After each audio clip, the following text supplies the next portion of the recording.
Mr. Stowers, happy Thursday to you.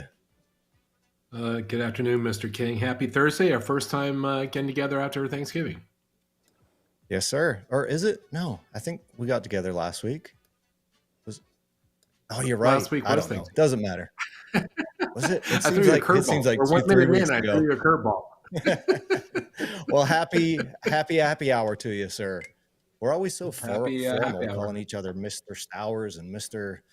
King. So let's stop being so formal. Although I did call you Ronnie Yeah. one time and you yelled at me. No, I lost my mind. Yeah.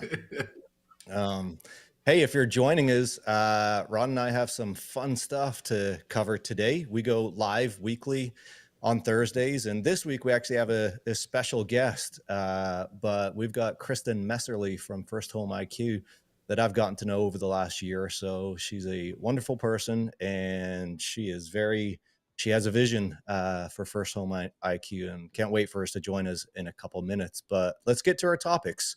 Ron, what do you say? Well, are we going to? There we go. Thank you. Well, we have Kristen, of course, which you already introduced, and she'll come on in a minute. Can't wait. Yep. And then I forget, I've got it right in front of me. I've got a from the gut today that I think is going to be a lot of fun to talk about. I was watching the documentary and I've got some thoughts on it. So that's your from the gut for today. And then we've got three main topics and I think four from the gut four rapid fire topics. So the first one, Ron? Yeah, I really like this topic. We're going to talk about the growth of planned unit developments or HOAs, what that means, the implication. I might probably get talked into doing a rant there. And then next. Interesting, credit report costs are going to go up again by 50% again, third year in a row. They're skyrocketing. Of course, we know the implications, but we'll talk about some strategies around that and a really interesting article about how to approach credit reports. Boring. Just kidding. With the credit reports or this? What are you talking about? You say boring? Credit reports. This is credit reports is going to be a good topic, Dave. You're going to actually like it more than you think. The talking about the inventory level, that's in the news. We'll try to look at it from a couple of different ways. Maybe ways people aren't talking about it. We got quite a bit of data to share there. Okay. Oh, that was the last one. We already did three. Yeah, and Dave, I was happy I recognized all three because last week we did this. I think two of them don't even know what we're talking about. Look, and this topic, I'm like, Dave, I have no idea what that is. Yeah, I got into the wassail a little early. And I didn't start happy hour early, so I can't blame it on that. So anyway, let's get to our guest. We've had two guests, or this will be our second guest. We had Dave Savage join us probably a few months ago when we were just kind of getting started. But our first you week, look like you've got something to say. Our first week. Jeez. Yeah. All right. We weren't too slick then. Yeah. Well, let's bring on Kristin and have her join our conversation. Kristin, welcome. Hi, thank you for having me for happy hour, although it is a very early happy hour for me, but I did drop a little bit of a espresso into my coffee. So espresso liqueur. So I'm joining you guys. Okay. All right. Nice. Well, thank you. I like it. Thank you for the spirit. Kristin, are you in Orange County? I'm in Los Angeles proper. Los Angeles. Gotcha. Yeah. You know that I was in Orange County for a couple years, right? I forgot that, but yeah. Yeah. We didn't know each other back then, but you know what? I was doing a little bit of prep for you coming on. I went onto your LinkedIn and found out something I did not know about you. You and I both went to Oral Roberts University. No way. I never meet people that went there. Yeah. Wow. What That's was where. your year? Not to age you, but what was your year? Oh, I'm 40. So I'll be 48. Yeah, I'll be 48. So I was there in the late 90s. I think I started there in 97. Never did finish. I was there for 2 years though. Okay. I was there, I think like 10 years after. So Yeah, yeah. Well, we both Wild just times there. aged ourselves. Yeah. Well, Yeah. well, you are executive director, and I also didn't know co-founder of First Home IQ. Give us the elevator pitch for First Home IQ. Well, our mission is around bringing financial literacy and homebuyer education to the next generation. One thing that we set out to solve for the financial literacy crisis as an industry, but one thing that we found along the way is that it's not just about knowledge; it's also about building trust and reducing overwhelm. So this has been, a really exciting mission. We've been 2 years in operation, and really have built a strong foundation of people who are devoted to this mission themselves. Yeah, we're going to show you guys just released your impact report, basically your 2025 overview just yesterday, was it, or 2 days ago? Yeah, yesterday was our wrapped event where we talked about it, gave some highlights, but yeah, released it a couple days ago. We'll be talking about it for a while. I am so proud of this report, and inspired just by how much people have contributed, whether they have participated as an ambassador, living, breathing this, or donated or participated on our board, like yourself, and just our like I said, our goal is that the industry comes together to solve for the financial literacy crisis, and people are doing it every day. So it was an opportunity to celebrate some of those efforts. Yeah. I learned actually a few things about you on your LinkedIn, but we're going to pull up your impact report in just a second. But how did you and Dave Savage kind of partner up and come together? Because one thing I didn't know about you, you worked at experience.com, didn't know that. So, what brought you and Dave Savage together?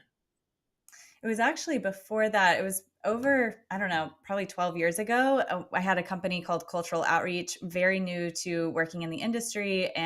But my dad worked in the industry, so I had some experience there. And I met Mitch Kiter, and who is also on our board, and he introduced me to Dave, again, like 12 years ago. I think I was speaking at the MBA Independent Mortgage Bankers Association. And it was really, right off the bat, we were like, oh, we both are on this same mission. And so we started collaborating on things, and he's been a long time mentor and friend.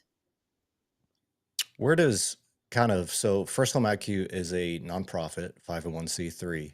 So anyone that works in or owns or founds, manages a nonprofit like that has to have has to have a pretty big heart. Where does the heart for the mission for First Home IQ come from for you? Oops.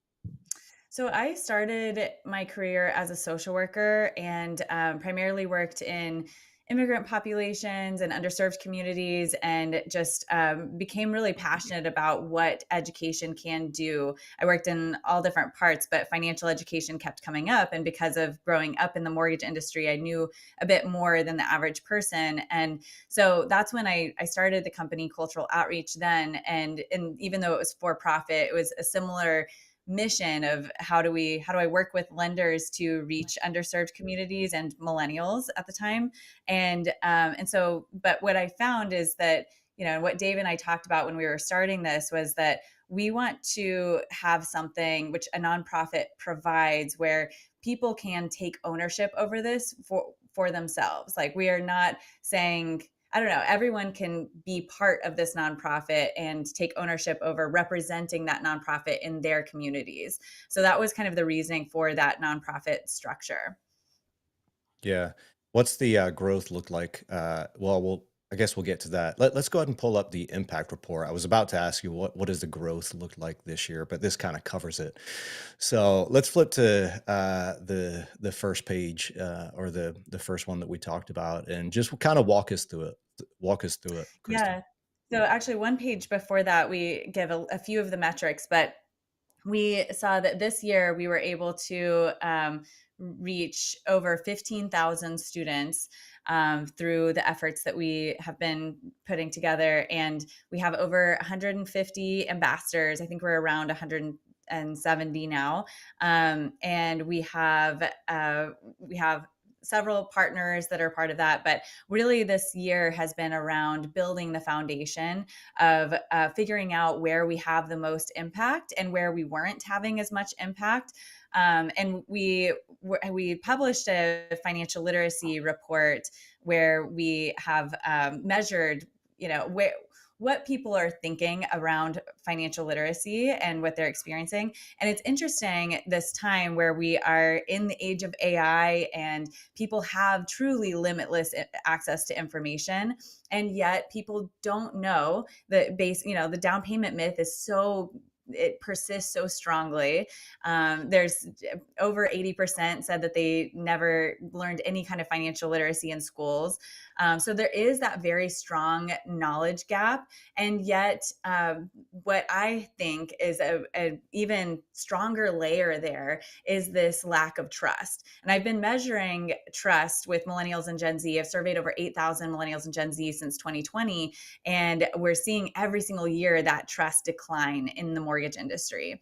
And so this creates a real opportunity and need that we, as mortgage professionals who are working directly with consumers needing to reach first-time homebuyers and be active in their communities, that also is just the opportunity to do well by doing good. If you show up and build trust in your community, then you are able to access more first-time homebuyers and ultimately solve for the financial literacy crisis. So I think, that was one of the big findings of the impact report and assessing our theory of change, theory of impact over the last year to see where can we go from here, where we're going to scale that impact.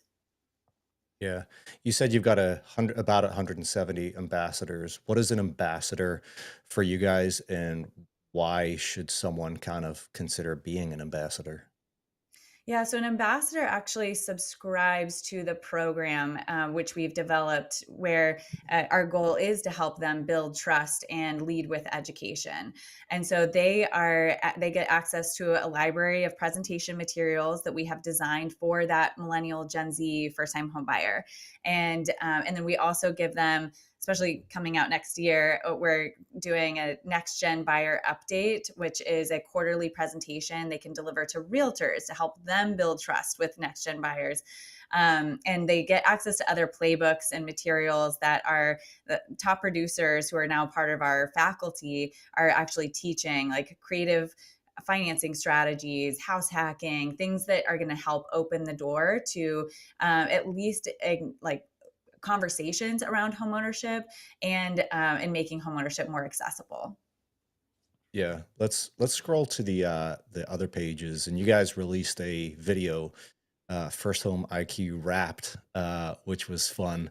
But let's talk about what was the page that we wanted to go through and share some Yeah, numbers. if you jump over to our vision, I think it's one more page. Yeah, here we go. So we are looking at, and I mentioned a little bit of this, but we've figured out where we're having the most impact, and we are going to now scale that. So we've developed a certification. We're in the process.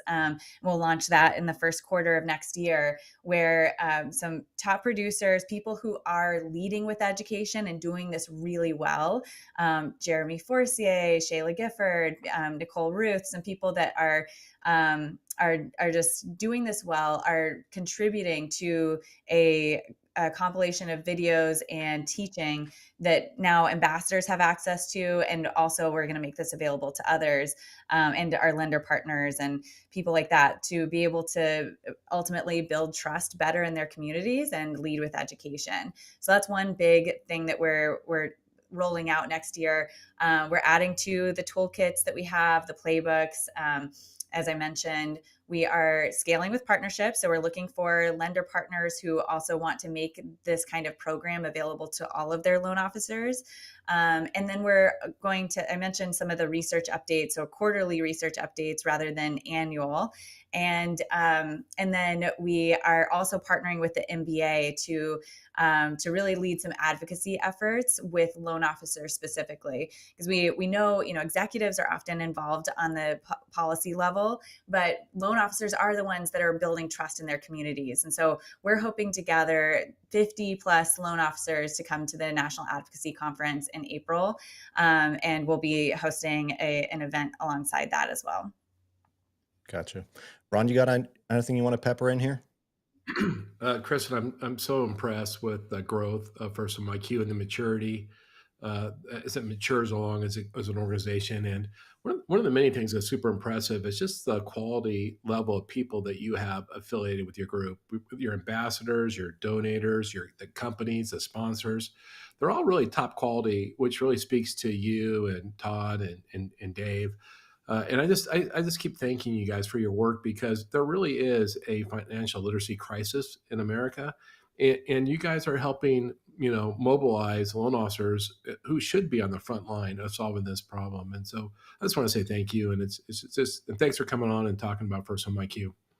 Well, thank you so much, Ron. You were a founder friend. I mean, immediately helped fund us getting going, and that has been so incredible. And David being on the board, our goal is that we are bringing together the industry for this problem, and it's really exciting to see how everyone is participating. I would love for everyone to check out the impact report. We have our faculty members in there. We have a lot of research in there. If you go to firsthomiq.com/impact, you can see that. And on our Instagram and LinkedIn, we have a really cool video. I think David mentioned it, but of the year-end kind of wrapped event, and talks about where we have ambassadors. We have ambassadors in 145 cities across the country, which is pretty incredible how spread out that is. But it's inspiring, and would love for, if anyone is interested in being involved, if you're passionate about the mission, we're here for you. And one of the things I would add, Kristen, I'm sorry, Dave. I would say one of the things I would add, Kristen, is that not only is it a worthwhile cause and it's a necessary cause, but if you're a selfish loan officer, it's also a good business development strategy. It is a great incubation strategy, a great way to get in front of referral partners, future home buyers. And that's the thing. Sometimes doing the right thing also does the right thing for you. And it's a two-sided win. And so if you're a loan officer or anyone in the mortgage industry, think about how you can serve people while serving yourself. I mean, it's a two-win thing. And David, sorry about that. Didn't mean to cut you off. It's okay. Kristen, what's the best way? Just go to the website or connect with Kristen, Dave, Todd on LinkedIn, or what if there's one takeaway, what is it? Go to the website, sign up to be an ambassador? I would say right now, firsthomiq.com/impact. I want everyone to really understand the mission. And on that page, you can see a place where you can donate if you're doing any end of year donations. We've figured out how much it costs to sponsor a student. There's also a link to becoming an ambassador. And then, of course, I'm available Instagram, LinkedIn, and the company page on there has some really great content. So, but the one call to action would be firsthomiq.com/impact. Love it. Well, Kristen, thanks for joining us today. We've Thank you enjoyed it. so We much should for make this a having regular me. thing. Yeah, I would love that. We'll have lots of updates. So thank you so much for having me on. All right. Merry See Christmas, ya. Kristen. Happy holiday. Right. Merry Christmas. Bye. That was great. Kristen, Dave, I don't think I've ever met Todd Bookspan, but Kristen and Dave are just wonderful. As is Todd. Todd is a really good quality guy. So you should meet him. He lives in Scottsdale. He doesn't live far from me. He lives in actually the other side of the Oh, does valley he? over, I think, in Tempe or Chandler. Next time you're out, we'll go have lunch. Yeah, I'd love to meet him. All right. Well, let's get to this week's look. You look like you have something to say, Ron. I do, Dave. It sounds like we have some sort of a time gap between the two of us. So I'll just be super sensitive to that. Likewise. Let's get to this week's From the Gut. All right. Can't wait.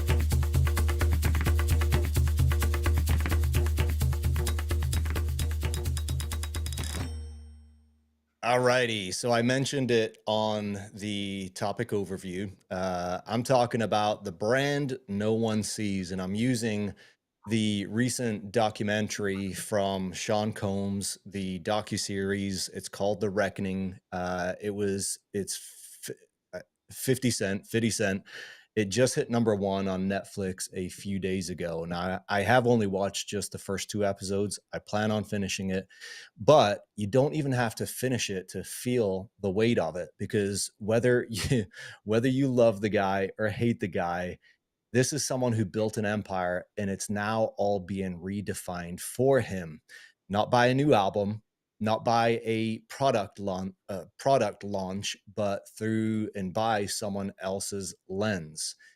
And as I watched it, I wasn't thinking about celebrity drama. I was actually thinking about branding, and more specifically, what happens when you don't tell your story intentionally, but someone else does.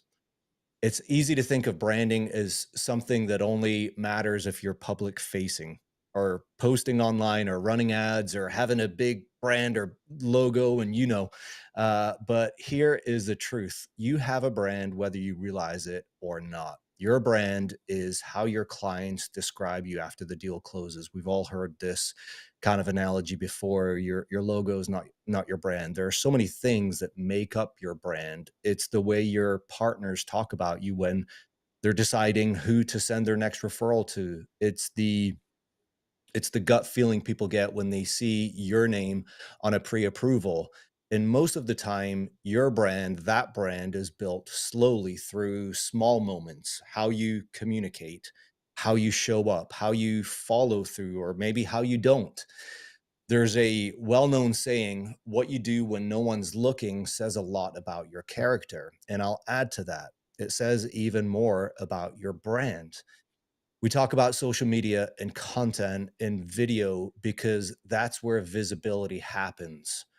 But visibility without integrity or carelessness, that's a ticking time bomb, because people can sense it. They can tell what you post.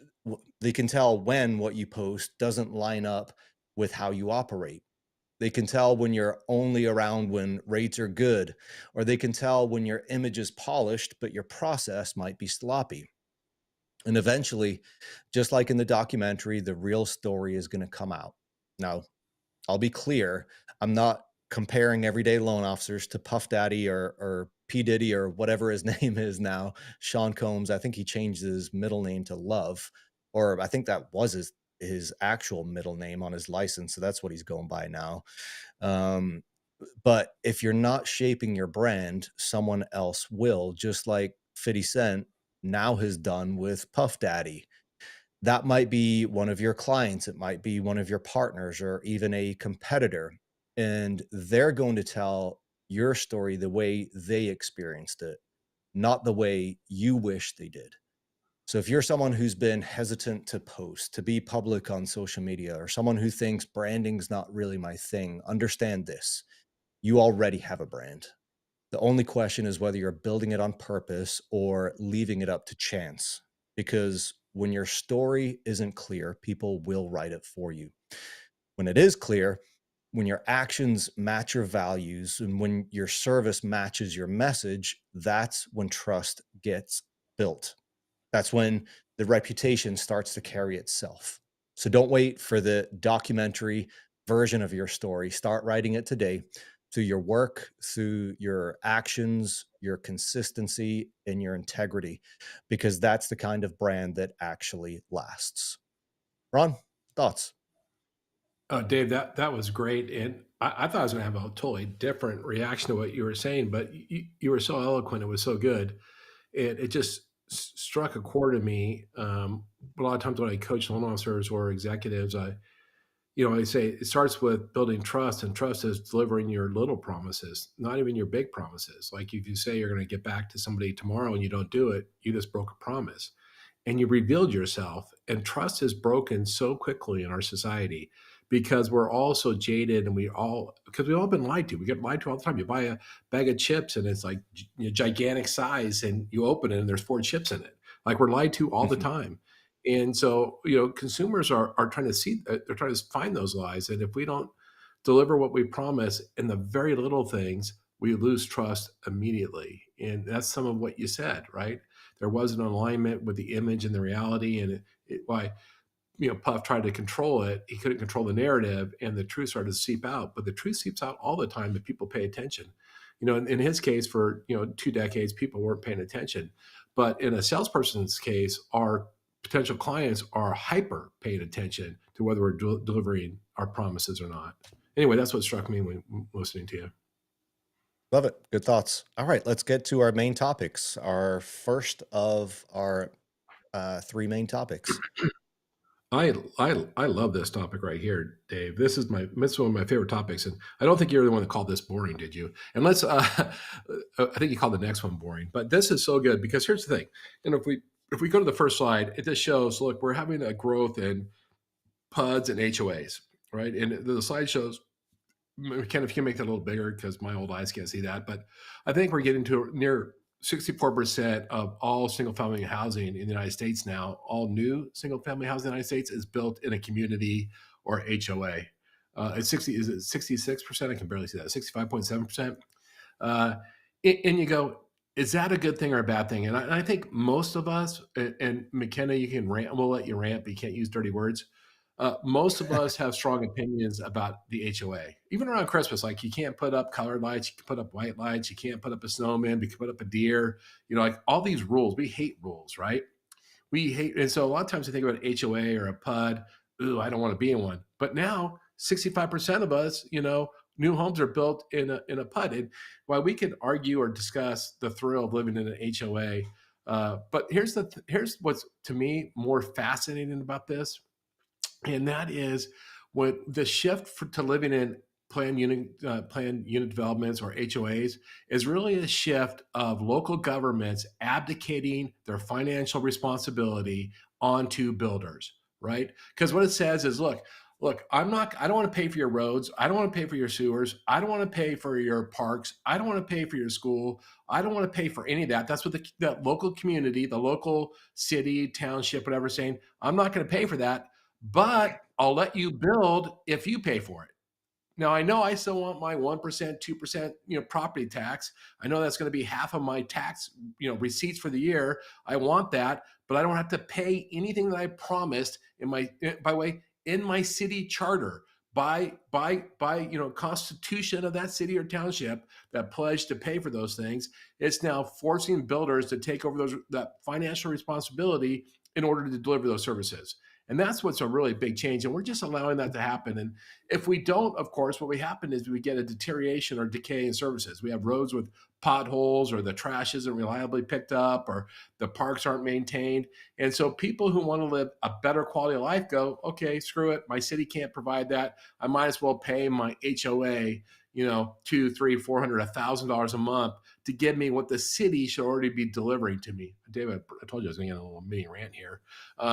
Now, I mean, that's what it's really about, right? It's like, I want to live in a top quality neighborhood, even though I'm going to pay 10, 20, 30, $100,000 a year in taxes. My city won't deliver me those services. And so we're going to create an HOA or a PUD, and that's where we're going to guarantee those services are provided, which is just nuts, in my opinion. Now, the part that we don't like about the HOAs is that it also allows communities to withhold standards, like to establish standards and hold people accountable to them. I live in a community in Carlsbad that the HOA is nuts restrictive. I mean, we get violations daily. You can't park in your driveway. There's so many rules. It's unbelievable. Plants can't grow a certain height. We have so many violations. It's just nuts.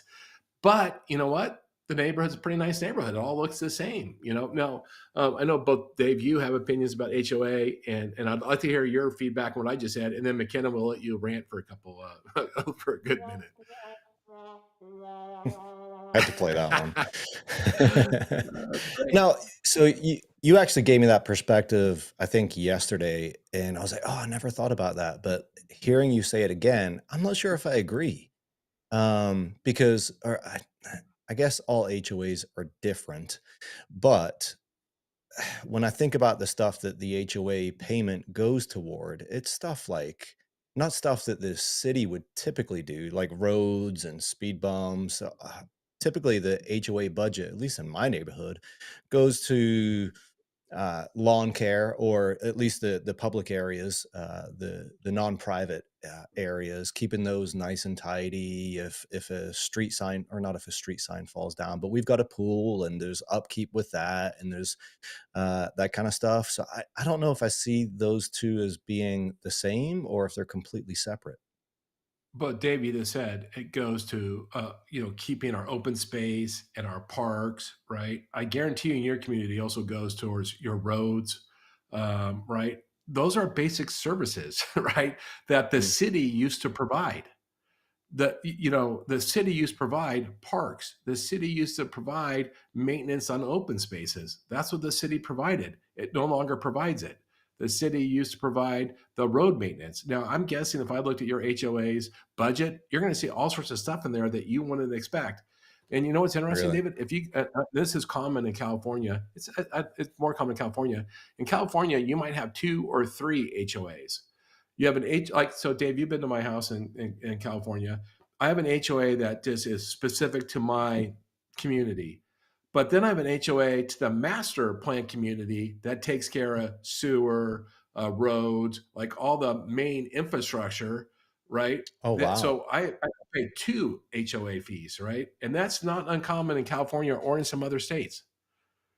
Okay, that's different. Yeah, that makes a lot more sense, and that's why I said at least in my HOA, because they're not all the same. So I wonder, do you have any idea what the public's opinion, if there was a poll of 5,000 people, what the opinions would be, favorable or non-favorable? For HOAs. Hmm. If you just said, "Do you like your HOA?" You know what it said in the article is that actually public opinion now generally is favorable to HOAs, which surprises me. It probably That does surprises you surprise me. guys. Uh, you know, Now I'd like to see a poll as, "Hey, are you happy that you pay 1.5% taxes on your property every year and your city isn't delivering the services that it's contracted to do? And so your HOA bill is 3 times as high as it should be. Like, are you happy with that?" That's the survey I want. The question I'm going to ask. But David, I think we have a graph too. It was interesting if you look at this. It really differs greatly by region, by geographic region, and you can see that states that just go, "Nope, we're not going to deliver services. Sorry," and states that at least try to deliver services. And McKenna, if you can make that slightly bigger, because that's once again I can't see that. But as you guys can see in the mountain states, right? Look what's a high concentration of HOAs is super high, right? Like 80%.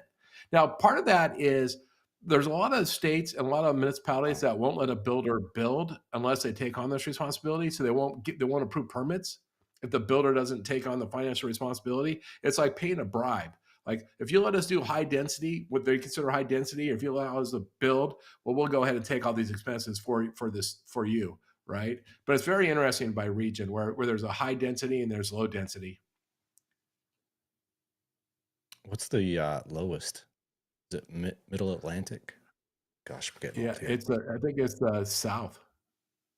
I can't quite see because it's a super tiny chart. Yeah, so South Atlantic, 73%. If you go all the way up to New England, 34%. Middle Atlantic, 32%. Yeah, interesting, right? Which just means those Yeah, governments are providing the service. I mean, telling you this because they're providing the services. Is that crazy? yeah. Yeah, it's Yeah. interesting to me because if I was part of that poll, I would have a favorable opinion for just HOAs in general, but I would have thought that if you just poll 1,000 people, 5,000 people, that the majority would be unfavorable. You're being pretty generous since your HOA dragged you in to complain about your Christmas lights that were out too long. They did. That's pretty I generous left. of you, David. Yeah, so I wrapped my I've got a couple trees out front. Actually, I had one taken down, but I wrapped my trees just how you wrap the trunk with Christmas lights, and I was going to leave them up all year. But I was going to plan on using them for events or holidays throughout the year because that wrapping a tree trunk isn't universal, only just to Christmas. But yeah, I got a letter from HOA and I had to take those down. I went to Zoom court with them to try to argue my case. Ron helped me build out a whole argument. And McKenna, you have a strong opinion against HOAs. Why have they molested you? Why are you so angry about them? Whoa. Did you say that you're not allowed to park in your driveway? That's right. And we're not allowed to See, park in our in driveway. California. that's my And issue with HOAs. What? yeah, What do you mean you're not that's the allowed to least park of in my your problem. driveway? That's Yeah, you cannot ridiculous. can't park in front of your house. You can't park in your driveway. That's ridiculous. Like, HOAs make me so mad, and I've been told that I'm not allowed to say my very strongly worded opinions about them. But they're just so nitpicky, and they're up on their high horse, like, oh, you can't. Like, I understand to a certain point of like trying to keep it clean, trying to keep, the property value up. But it comes to a certain point where it's like, are you serious? Come on. Now you're just, like power happy. It just, they make me mad. They do make you mad. They do though help uphold property values, other than because they do uphold standards in a lot of areas. They uphold standards, but then there are some that are just dumb standards, like not being able to park in your own driveway. Yep, it's a true story. Can't park in my driveway there. Really true story. Mm-hmm.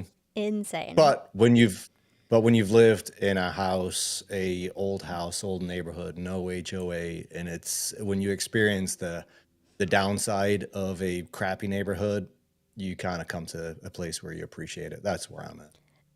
Yeah, Like when you I live said. in it, when Sanford and Son lived next to you, and you're like, dang, I wish we didn't have that junkyard right there. All right, this is the topic that I snort at. So credit reports. What say you, Ron?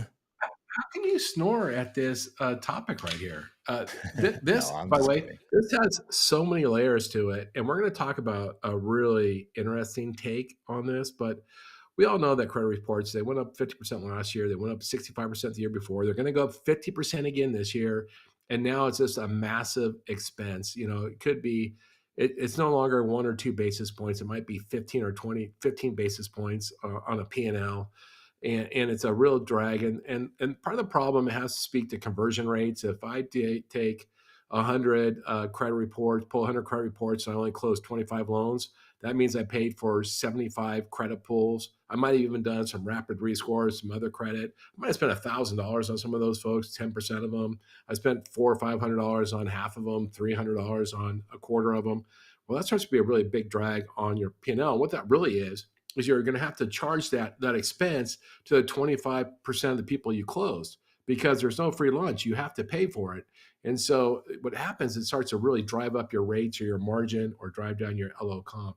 But what I was responding to, Ethan and Dave, you're international. Do you know how to say Ethan's last name? And Ethan, I apologize, by the way.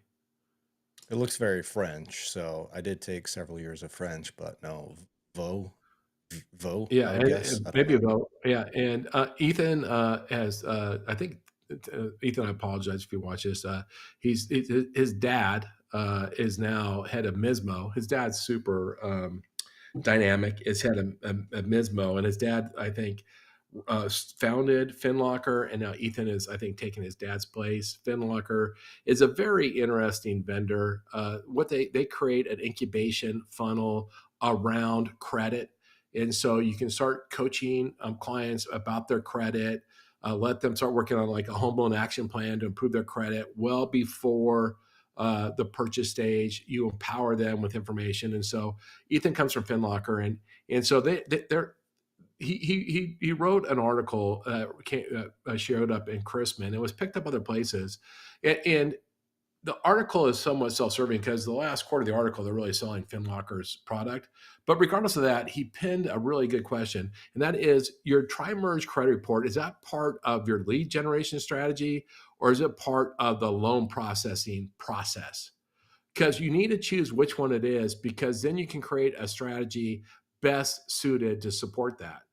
And Dave, this makes sense because it's a conflict. We work for IMBs, and it's a real conflict, because you go, hey, look, I'm either going to charge up front for credit reports, or I'm going to charge loan officers back for credit reports, or I'm going to restrict access. You know what all that is? All that is friction with the consumer. That's what that is. It's friction with the consumer, and it restrains the consumer from being able to shop for a loan. So it kind of goes against, say, what the government wants us to do, which is allow consumers to freely shop.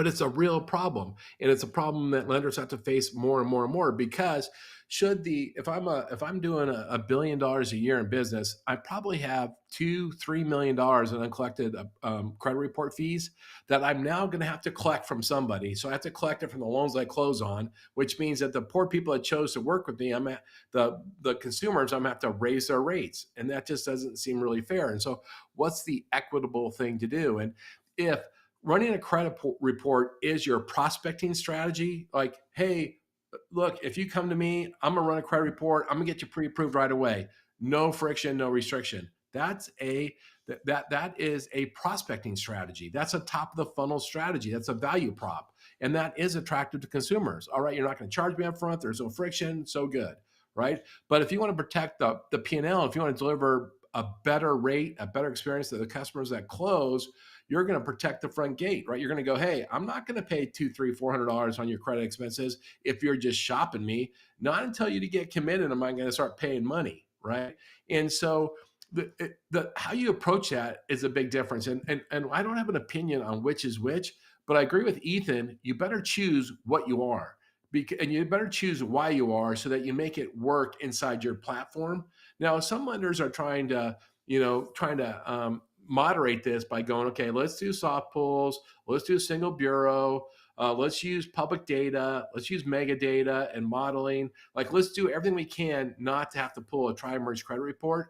But the fact is, you need a tri-merge credit report to get a AUS approval, right? And so without being able to give an AUS approval or a full underwrite, right, you don't have a legitimate pre-approval. And that's what buyers want today, are pre-approvals, right?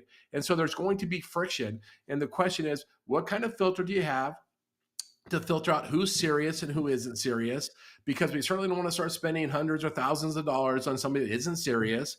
Do you have a filter? And by the way, if you're a lender, and Dave, I really want your opinion on this, do you have a scorecard on how profitable your loan officers are? Because you might have one loan officer that has a really crummy referral partner who just runs ads in the classified section, or online does a bunch of display ads, gets hundreds of leads. That, say it's a real estate agent, that real estate agent gives you those hundreds of leads, and their expectation of the loan officer is, I want you to get every one of these people pre-approved in 24 hours or whatever it is.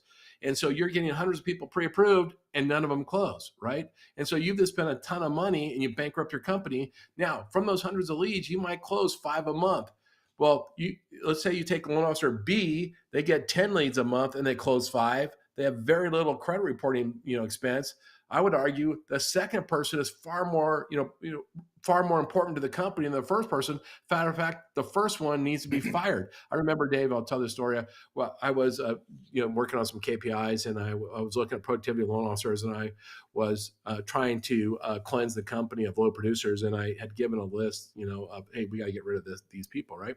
And a regional manager, one of our regions, said, Ron, you don't understand. This person's working so hard. They're doing all the right things. Why, in fact, they took 500 applications last month, but they only closed 1. And I'm like, excuse me. Did you say they took 500 applications? And I looked up, I go, how many credit reports did they run? Sure enough, 500. I go, this low producing person closing 1 loan a month ran 500, credit pulls last month and closed 1, and you're defending them? Like, have you lost your flipping mind? Like, and so do you have a filter that filters out this crazy expense, right? And so loan officers need to really assess what's the quality of the referral partners, what's their pull-through rate, what's their conversion rate. This can sometimes be a problem with a really busy builder. A builder might have you pre-qualify 300 people and they only have 5 homes or only have 10 homes. Like, that ain't going to help me, especially since you want me to have a low rate and I'm going to just spend my money. And those are things we have to pay attention to now. Or do we charge for credit fees up front? So that's what this topic's about. I don't know why you think it's boring. I'm on another rant, but what do you think?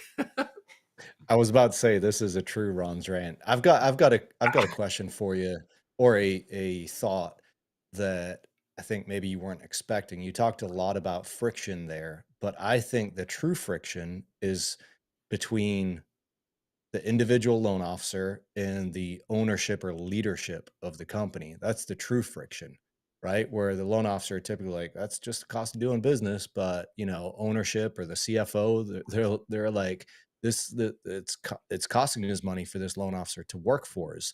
So I think that's where the true friction lies. Dave is so interesting. we can have a loan officer that is screaming bloody murder about putting any type of restriction on credit reports. Like, if you do this, it's going to end the world. I can't do it. I can't do it. Blah, blah, blah, all the drama. And then say that loan officer gets disenfranchised and leaves and becomes a broker. Now they're working for a broker and they're personally responsible for credit reporting fees. They go from running thousands of credit pulls willy-nilly every month to going, excuse me, Mr. and Mrs. Home Buyer, I need to collect $300 from you up front because this is a real fee, whether you close with me or not. Like, their attitude changes like in a nanosecond when they become responsible for the bill. And that, because they feel it immediately, because they don't have the wherewithal to go, if I just load up all these credit report fees, either my rates go up or my comp goes down, or my company goes out of business. Which is it, But when they're as a broker and they get that bill, like, a lot of them have to actually pay for the credit reports on their credit card, so they get a monthly. Like, they're like freaking out. Are you kidding me? And so it's amazing the mindset changes when they're responsible for that cost. All right, let's move on to housing inventory. Our third. No, we're over time on that one. States above pre-pandemic housing inventory levels. That photo, where is that photo? Is that California? I don't know. Doesn't look like it. Maybe. I don't know. I don't know, David. We didn't. Could be. This is a test. I don't think so, though. It could be. So, David, let's talk about this. This is really interesting. There's been a lot of talk about inventory levels. We usually just don't talk about what everybody else talks about. But there was an interesting Resi Club article. Lance Lambert always does great stuff, has really good data. He's looking at it, and what he said in this article is there's 18 MSAs or regions in the country that now inventory levels above pre-pandemic levels. And what we use as pre-pandemic level is November 2019. So that's what we compare it for. And so inventory levels are now higher in 18 of these geographic areas. And in fact, across the entire country, inventory level, total inventory is 6% below. This month or in November was 6% below the 2019 pre-pandemic level. So and I think McKenna, we got some charts on this. So what this is saying is that let's see what kind of charts we have. So this is this is current inventory. You can see 2000, and you can see our year there in the middle. I think it's black, and you can see that it's above the the recent years, but below the pre-pandemic levels, but just slightly below the 2019, which is the benchmark. And then if you go to the next slide, this slide is actually kind of, I think, more interesting. And this is actually what the inventory level was on November of every year. And you can see we're still slightly below the 2019 level, but we're expected to crest it, and that we'll crest 2019 in the next 6 months or so. McKenna, is that our last chart? I don't remember on this one. And then here's the inventory level. So the ones that the states in brown are the ones that are now have more inventory than 2019. The ones that are very kind of shallow color or faded color, those are near zero. And the ones that are still in the darker green have shortages, I think is what this is showing. And so here's the thing, though. This is what's really interesting. We're in a normal market now. We have just about a normal amount of inventory. We're getting towards a neutral buyer seller market. All that's positive. We're getting back to kind of like a more traditional days on the market. Now it all feels foreign to us because we just went through a 4-year craziness period of the pandemic, and so it feels abnormal, even though what abnormal feels like is really just normal. But you hear all this about this inventory shortages, and we're 5 million houses short of inventory, and there's all sorts of weird formulas that people make up to come up with that number, and it's the birth rate and housing formation, and then housing destruction, and then how many houses were actually created, and they all create this number. And universally, whether we're 2 million houses short to 5 million houses short, you can look all sorts of reputable places. But you go, gosh, how can we have so much? How can we be short houses if we have 1 million unsold homes? How can we be short inventory if we have nearly 100,000 new construction homes that are standing without a contract? Like, tell me that. How do you have a shortage when you have a surplus? Like, somebody's going to have to explain that theory to me, because I don't get that at all. It's like we don't have enough cars, but there's 12 million cars unsold. Like, I don't know what you're talking about. And because people confuse enough inventory with having inventory that meets the consumer demands. What we have a massive shortage of is affordable entry level homes. That's what we have a massive shortage of. And if you could see affordable homes come into the market, and I think that needs to happen through new construction, not through price deterioration, right? Because I'm guessing that whatever it is, the 50 million homeowners, they're probably, if they had a vote, would you like to solve the homeowner affordability problem by losing 25% of your value of your home? My guess is they wouldn't vote for that. And my guess is that if we ask politicians, would you like to see, 10 trillion of the $40 trillion in equity erased to get to affordability? My guess is they're not going to support that either. And if that's not how we're going to support it, we need to create new affordability units. And so there's a massive shortage of affordable homes. That's not without a doubt. But if you look at the middle tranche, upper tranche, there's enough homes. David, what do you think about that? How could how are you going to incent private builders to build more affordable homes, because the margin in those is much lower, so is it a government subsidy? How do you do that? Yeah, so David, it's so interesting. I appreciate that we asked that question, because that is a typical economics question, but I would put it as a political question. How do you stop restricting builders from building affordable homes? Right? Maybe How do you start by what? not charging them. See, builders like, builders will build wherever. A builder will fill a vacuum, but you can't charge a builder $100,000, right, to build a home, and you can't add another $150,000 to their cost through all the things that you're requiring, right, and then tell them that they have to make a cheap home. How about less taxes? How about less permitting? How about less restrictions? I'm telling you, there's plenty of builders who would build millions of $250,000, $300,000 homes that they can make 20% profit, right? Because I mean, Mm. look at the builders say. If you look at Lennar, Lennar's making 13% profit today, 13%, right? Now, most builders are making right around 20%. It's not now. Some of the luxury builders can make more than that, but it's not that people won't build. It's that the government just has so many restrictions, so many fees.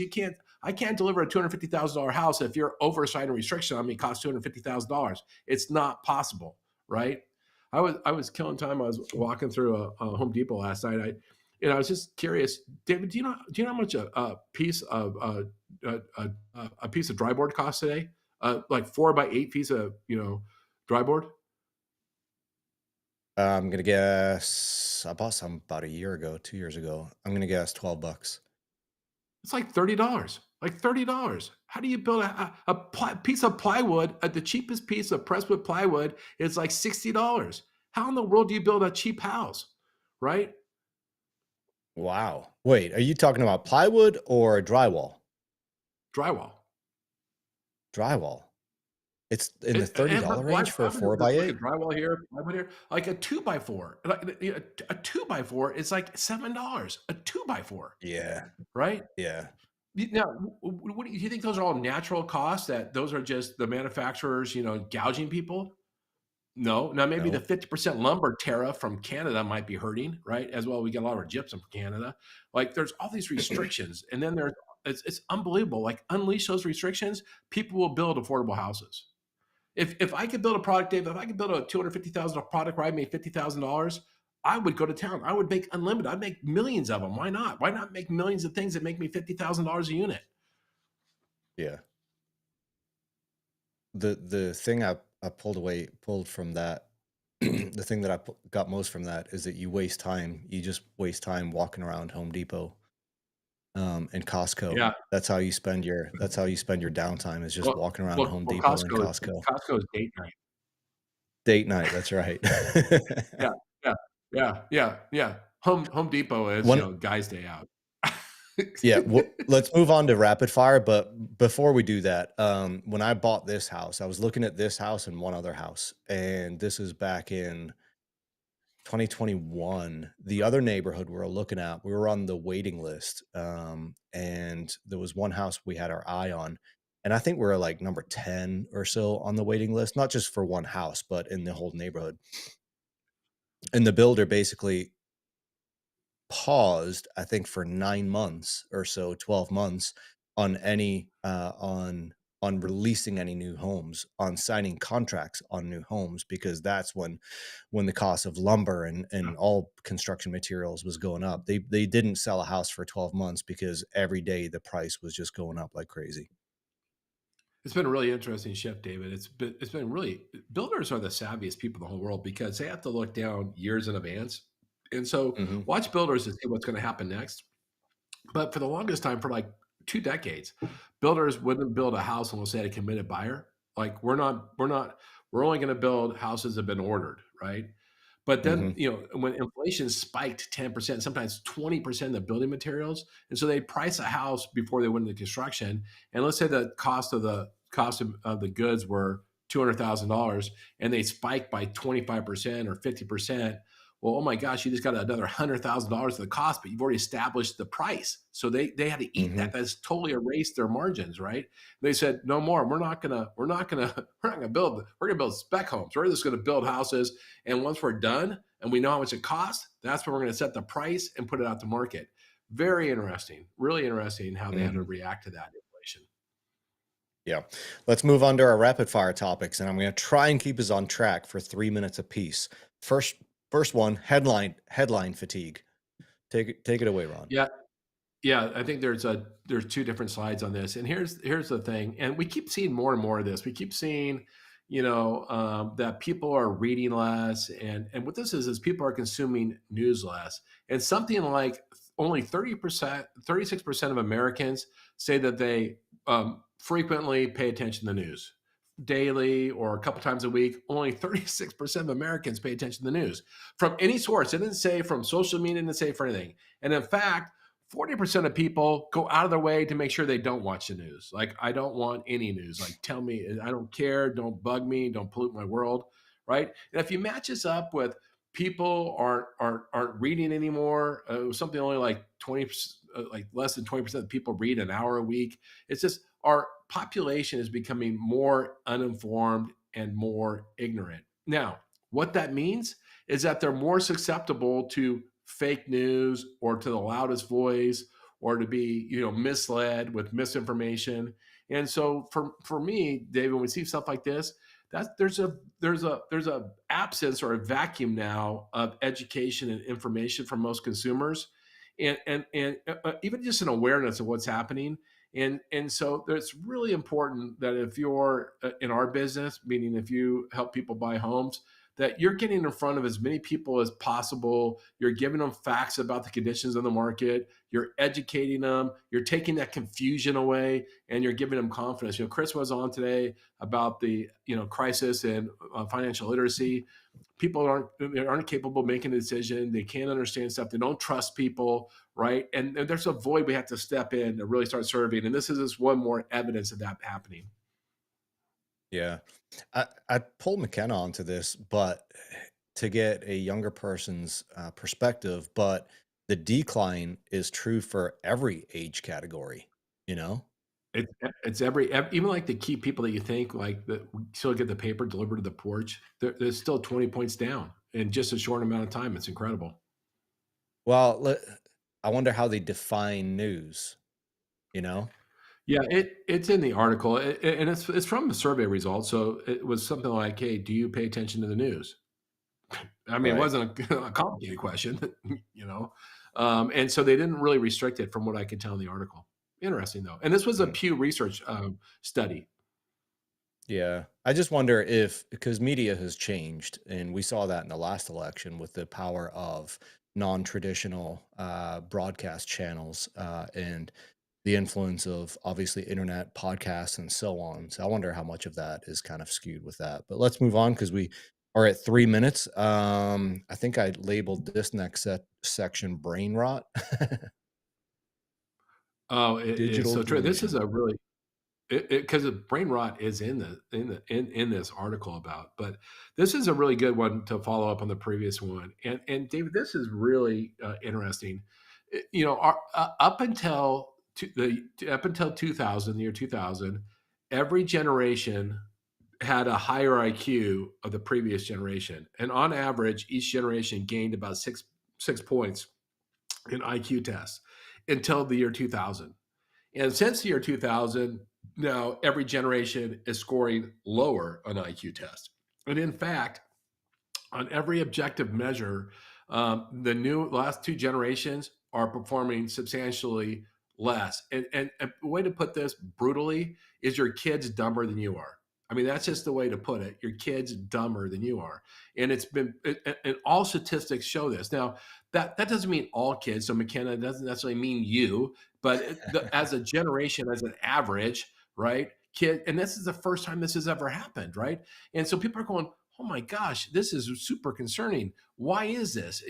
And what the book, which you show the cover of that book, what this author said, and he's written a really couple of really good books, very data rich. He's like, the problem is, and it's not your iPhone, it's not your smartphone per se, it's computers in school.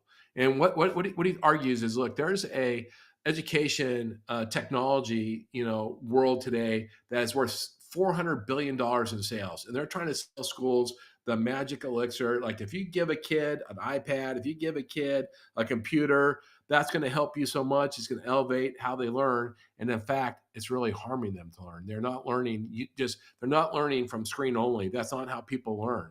And the book goes into a great depth. Like here's how people learn, and we're not allowing our kids to learn. And Dave, I won't rant about this, but he had a really good suggestion. If your school is digital first, screen time first, ask them, why are they doing it? Like, what are they trying to achieve? Is it working? And do they have any trackable measurements? Right. And if there's not, pull your kid out. And I'll just say this, the last thing in this article, number one thing, if you're a parent, if you want to help turn around your children's decay in their IQ, in their test scores, in all their performance, said number one, buy a printer, print stuff out, have them read it in their hand, have them write on paper, and that will change the tide. Number one thing. He had a bunch of suggestions, but that was the number one thing. I find that interesting because when I visited you, I think both homes, both Scottsdale and Carlsbad, the amount of stuff that you printed out while I was there, you printed out so many, so many sheets for the Kentucky Derby, so many things for your research on a daily basis. And I hear you, but it's so interesting because 10 years ago when touchscreens or large iPads and whatever just became the norm. That was the sexy thing for schools. Oh, look at we're technology first, and I think that it just fooled a lot of people in Yeah. that there's the money. If there's money there, then if every kid gets an iPad, this school has money. They're going to do the best for my kid, but obviously those scores say otherwise. So interesting. Yeah, and Dave, I'm not a Luddite. I actually think that AI can change how we learn. And I really believe schools that adopt heavy AI, like the right type, can have their kids can outperform other children. So I think we're going to turn the tide with AI.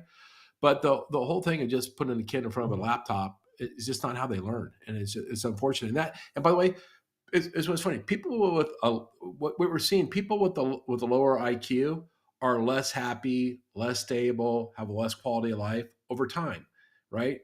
And we're engineering that for some reason. We just have to stop that engineering. It may be crazy. Technology might solve technology's problem. Who knows?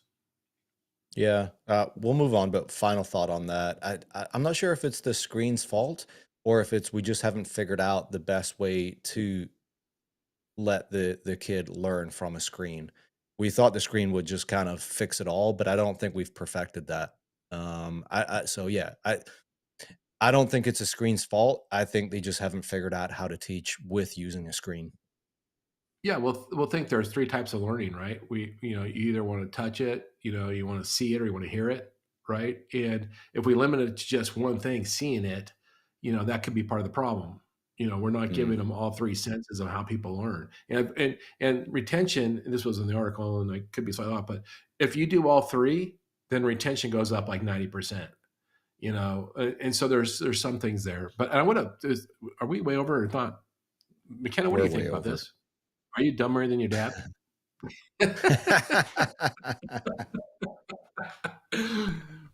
Well, I mean, I agree. It's trying no, not not that. But I think it really just kind of comes down to learning how to teach with computers and also getting kids off of ChatGPT to do all of their work for them. Because like I know someone in college right now who all they do for their classes, now granted their classes are they know all of the information, but ChatGPT does everything for them. And it's the same thing in high school. Like kids don't know how to do research anymore. And whenever they're using ChatGPT, they're not actually learning and ingesting this information for tests. Now, tests aren't everything, but for schools and how schools get funding, it is. And so it just kind of, I think that's also a big thing is being able to use ChatGPT for everything for school.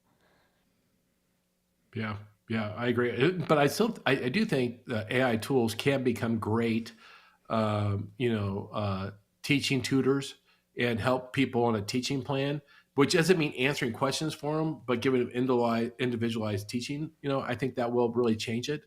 But we just aren't thinking enough these days. All right, Ron, we're gonna have to ditch one of our. We've got two more rapid fires. Which one do you want to ditch? You want to talk about the top 5 risks in 2026 or Fannie and Freddie? Oh, we can do both. We'll do it really quick. Fannie Freddie will only take a second, but let's All do right, both. top 5 risks 2026. You do want one or okay? Here's top five. Here's the thing, Dave. I don't really care. We're going to highlight somebody's forecast. Now we're going to highlight, I think, probably the most prominent economist in the United States today. But he has forecasts for next year. And by the way, he has forecasts. This could happen. This couldn't happen. It's forecast season, and I think it's really important that we're in the financial industry. You got to pay attention to forecasts. You kind of start to see where the weather's going. You have to be able to address your clients' concerns, right? But and also you should be able to leverage forecasts that make you sound like an expert. But in no way should you let a forecast determine what your outcome is going to be, right? Because every single one of us can determine our own market, our own outcome, and don't let a forecast scare you. It's just information. Now, we're going to use Torsten Slok gave a forecast, and he goes, these are 5 things that could, good or bad, that could destabilize the economy or could, radically affect the economy next month of 2026. And really quickly, the first one is the U.S. economy starts reaccelerating. Now, David, this is the most likely one. And people, and so I'm going to go a little bit deeper into this one because this is the most important one. And what it has to do with is a big, beautiful bill that passed last year. In that bill was a gigantic tax gift to people that are investors or wealthy people. And what it said is you could do rapid depreciation on capital investments. And David, what that means is if you bought something that's expensive, you could take the tax benefit 100% the first year. So let's say I went and bought a plane for $60 million. I could take $60 million depreciation the first year. Let's say I bought a car worth 3,500 pounds. Let's say I bought a truck that was $25,000 or $50,000. I could take 100% depreciation the first year, which offsets any tax liability I have. Because of that, there's going to be massive buying next year because it's going to be a tax strategy to buy a boat, a car, manufacturing equipment, planes, everything, right? And that's going to cause demand side inflation, right? It's going to cause all sorts of problems, and that's most likely. And it's good because it's going to juice the economy. It's going to juice up GDP. It's going to add jobs. That's all good, but it's going to heat the economy up. And what does that mean? Higher interest rates. So this is the first thing he said. And David, this is the only one I'm going deep on. I won't go deep on the rest of them. Any thoughts about that before we go to the other 4, which I'll go quickly? I do have a thought. When are you buying the plane? I was trying to tell Belinda, I'm like, Belinda, if we have a tax event, let's buy a plane. Not a whole plane, like 1/1000%, Okay. But I go, don't worry. We can just buy an asset and depreciate it 100%. But David, first we need to have we need to have the income event that creates the tax liability. But we're ready if that happens. So yeah. So if you guys want to subscribe to the Little Nessie, please. No, I'm kidding. All right. So the second thing is this global industrial renaissance, what this is saying is that the countries are starting to invest in a lot of countries you've heard about in Europe. They're having to pay for their own defense. And so there's a lot of money going to defense, not only in Europe, but in all countries. That is spending, right? You have a whole lot of stuff that they're onshoring. Like, let's say we're onshoring chip manufacturing. We have to build all those chip factories. There's trillions of dollars, right? All that stuff right there. That is just that once again is you have a couple of things happening here. One of it is when you build those things, oftentimes people have to issue bonds to fund those, and those bonds compete with mortgages. And so then what you have is an oversupply and not enough demand. So that could cause another problem, right? Makes sense. Dave, you want me to just keep going through these? Yep. Third one is this is a really big problem. If the new Fed chair starts to manipulate the interest rates based on political reasons, not anchored to economic ones, what will happen is rates are going to become unhinged or untethered. And what you're going to continue to see is the long end of the curve start to spread further and further away from the short end of the curve. That is the difference between, let's say, a 10-year treasury and a 30-year treasury. And we've already seen this, right? We've already seen when the Fed made cuts, 30-year interest rates went up. If the Fed starts irresponsibly making cuts next year, which could happen under the new Fed president, you're more than likely going to see the bond vigilantes come out, and you're going to see long-term interest rates really rise. Now, the question is, will that chair really be that irresponsible? I don't think so. Even if it's going to be a new nominee, just the risk of losing control, because who wants to be put in charge of the largest bank in the world, the most money in the world, and then you lose complete control over it? Like, that doesn't help. It's like, all right, you're making me president of a company, but I have no authority. Okay, I'm going to be the Fed chairman, but nobody's going to follow me. And that's what will happen because the market dictates rates, not the Fed. And so that could be destabilizing. And the AI bubble, we all know, is it a real thing, not a real thing? Who knows? I personally think it still has some room to run. The question will become, can people start to get some sort of ROI off of their AI investment or not? We'll see. We all know what we've read plenty of that. The last one is, when they say a dramatic increase in supply of fixed income, here's what that means, David. It's all this investing in power and all this investing in chips and technology, right? These trillions of dollars you read about in the news every day. Oh, AI needs to get another $1 trillion in data centers, or we need another $8 trillion in, energy centers, right? That all gets funded through by bonds. That is all going to be bonds. Once again, that's a lot of supply. Right. And what do you want to buy tomorrow? Do you want to buy a data center bond for, Meta, or do you want to buy, a bond for, Des Moines, Iowa? Like, what are you going to buy? Right. And there's going to be a ton of supply in an already chaotic market. And all that means, so I go back to me, these all show headwinds of potential, pressure on rates. And a matter of fact, David, I did a LinkedIn earlier where I broke down how each of these 5 things could impact mortgages. Some are good, by the way, but what the impact is.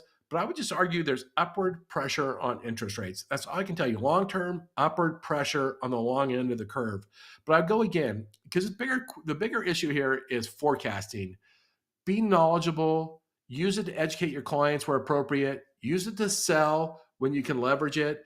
But don't let it dictate what your success or failure will be next year. Create your own opportunity, create your own marketplace. And there you go, David. That's like my 5th rant today. Oh, I got to give you one of these. Oh, there you go. I'm going to give you one of those after each one of your rants. Did you hear? All right, got any thoughts on that before we go quickly? Oh, did I go 4 minutes over that one? Oh my gosh. Okay, you got any comments on that while we're over? No, let's. I'll have more comments on the Fannie Freddie one. Let's cut to that one. Well, I'll be really quick because I won't have a lot of comments. This is really fascinating right here. Here's what's happened. Fannie and Freddie have stopped reporting key data information, and more than likely, what's happened is Director Pulte has said, "Look, we're not going to report bad information." And so we're not going to report consumer sentiment, which is not good right now. We're not going to report people's expectations of interest rates, which are not good right now. We're not going to report consumer feelings about where the economy is headed, where prices are headed, or how you feel about the economy, we're not going to report any of that because it's all bad. And these are things they've reported for decades. So we're not reporting that stuff anymore. Sorry, it's bad. We're not going to report it. And the problem is, like one of the reports, the home buyer study, I think it's home buyer study thing. It's actually the most reliable consumer sentiment report in the United States today. It outperforms the Michigan consumer sentiment ones. It's super important, and it it helps investors. It helps all sorts of entities figure out future planning and strategy and risk. And so it's just such an interesting thing. And I'm not trying to make this political because I'm not at all, I'm not a hater. It's just interesting though that if it's bad news, we can't report it. David, and I think we have some quotes in there and some screens in there. But David, what are your thoughts?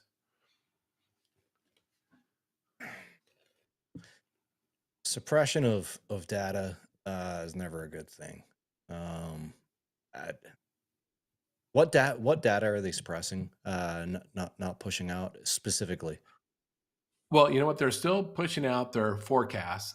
At least Fannie still pushing out a forecast, which is good. But they suspended this one. This National Housing Survey is such a critical survey. So this is one of them. I think we list two other ones, two other really super critical ones. And so they can't make comments and they can't do customer surveys. Now, I will say, not in their defense, but how they're defending this, how Pulte is defending this is, and I think in the Freddie Mac survey, it was either Fannie or Freddie, they did ask survey respondents what their sexual orientation was. Like that matters. And by the way, some economists would argue that, certain sexual orientation classes had a lot of headwinds to buying a house. Like they felt discriminated against. There was like a 46% of them said it was difficult conditions to buy a house for their subset. So that fits under the whole umbrella of DEI. I think Pulte said, we're not going to publish any information that's bad, essentially.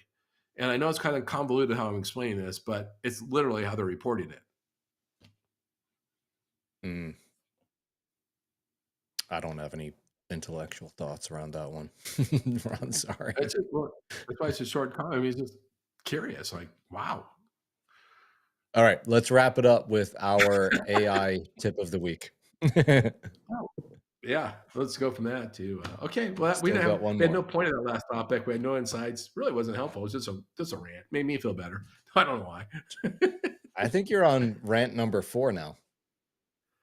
I am. I feel better. Yeah, good. All right, let's do the prompt tip of the week, or not prompt tip of the week. Run it. Yeah, here's the thing about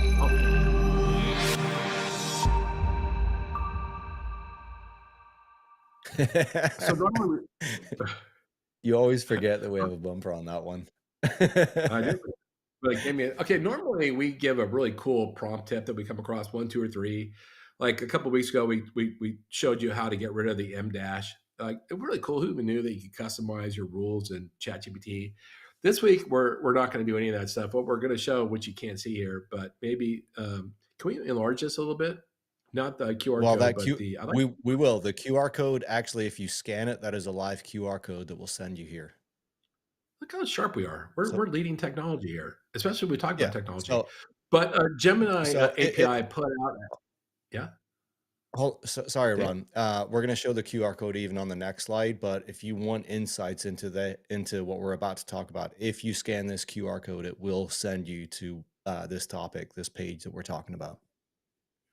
That's great. That's awesome. By the way, great job, McKenna or Dave, or great job doing this. Okay, so Gemini API put out a prompt design strategies workbook, and what it said is, and understand. I'm gonna read this. Prompt design is the process of creating prompts or natural language requests that elicit accurate, high quality responses from a language model. So how you ask questions, prompt your AI model really dictates your success. And so Gemini put out, it's like a 15-page how to create great prompts. And we're showing you one section, and this is like not even 5% of the entire thing. It really breaks down how to be a great, I wouldn't call it prompt engineer, which is a really sexy term today, but how to have a better relationship with your AI tool and how to ask it questions better. Now, we're not going to go through each of these because you can go to the report. But the better, if you want to be get the most, I don't want to say master, but get the most out of AI, learn how to talk to it, learn how to ask it questions, right? And this is probably one of the best guides I've seen. I will tell you, HubSpot has a whole bunch of free guides on AI prompts, but those are kind of, sexy, fun ones, where this is more like learn how to prompt. Like, read this thing, you're going to know how to prompt. I was super impressed with it, so we're happy to share it. Dave, what's your thoughts on this? The more I just started diving into ChatGPT's agent model, and it's a whole nother ball game of, if you're just using ChatGPT for basic research or basic creative help or whatever. And I've really learned not the art, but the importance of knowing how to prompt properly, especially when starting using agentic AI. So yeah, I'd encourage all of you to really dive deep on this, scan that QR code, and learn more. So Dave, let me ask you, as part of your prompt strategy, how often do you cuss at your AI tool? It's been a while. How often? I think I've done it 2 or 3 times. I've been using AI for, I don't know, 18 months or 12 months. I don't even know. I think I've cursed at AI once or twice. Does it help? No, not at all. How does it even respond? Like, if you use a curse word, what does it say? Like, I'm sorry you feel that It just way, or says, what does it "I'm do? so sorry, I missed the." It says the same thing as if you're like, nope, you missed the mark or whatever. It doesn't really respond. Although I used Grok one time and I asked it to talk to me like a rough Scotsman or something like that. And then it did start cursing back at me. So actually Grok AI is pretty fun to use, and it's it'll go after it if you tell it to. So Now, McKenna, I'm guessing you cuss at your AI tool, or any tool really, maybe a bit more. What's your experience? he I stays away from AI. and whenever I do use it, I am extremely polite. I say please and I say thank you. And so if AI ever revolts, they're not coming for me. I'm safe. It's so funny. Wrong. I got some of my foundation on AI from Rene Rodriguez, and his theory is if machines are never going to take over the world, I want them just to know I was nice to them. So I gained that from him. I'm very polite with my AI tools. I'm very polite with anytime I use them, even with the Amazon device. I won't say her name because all of us are connected to her. But even with her, in the opportunities that I have, I tell her thank you. Yeah, I'm so nice to the extent that it worries my wife. Alrighty. Well, hey, if you haven't watched this whole thing, because we were all over the place and we went for quite a bit longer than we normally do. But if you've enjoyed it, give us a like, subscribe to our especially our YouTube channel. If you would subscribe to our YouTube channel. Ron and I go live every week. We're going to be going live daily in the near future. I think not for an hour and a half, but we're going to be going live daily in the near future, and we've got some new things coming out. And hey, thanks for watching us. Oh, we didn't cheers. Hold on, but you know what I So say, David? If you watch the whole thing, drop us a line and we'll send you a T-shirt because you're a hero. yeah, if you've watched the whole thing and you can honestly send us a message, it doesn't matter what platform it's on, we'll get it. We'll send you a T-shirt. Could be a Little Yeah. Nessie T-shirt, could be a loan officer T-shirt. We've got a handful. If you go to littlenessie.com/ gosh, is it store or gear? I forget, but you'll find it. Yeah. We'll probably even send you 2 if your last name doesn't end in King or Stowers. There you go. All right, Ron, had a good time. I'll chat with you probably later, but we'll see our audience next week. So good chatting with you. Have a great week. Cheers.